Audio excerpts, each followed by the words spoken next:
Hello hi friends, welcome to நம்ம channel. இன்றைக்கி காலையில் நம்ம பிரேக்ஃபாஸ்ட்டை தான் பார்க்க போகிறோம். வாங்க, இதுக்கு நான் தேவையான அளவு கோதுமை மாவு தாங்க எடுத்துருக்கோம்.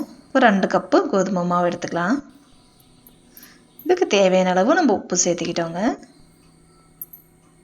இனி தண்ணி ஊற்றி கட்டி இல்லாமல் கரைச்சி எடுத்துக்கலாம்.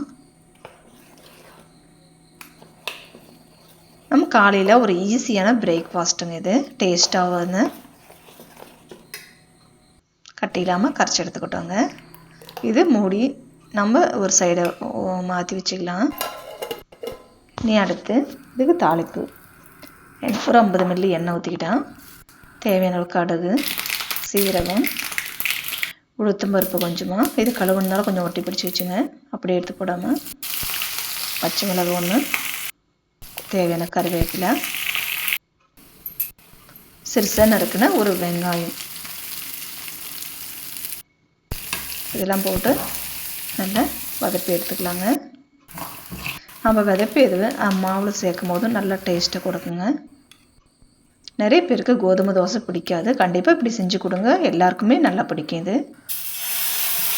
தோசை டிமில் மாவு ஊற்றிக்கிட்டு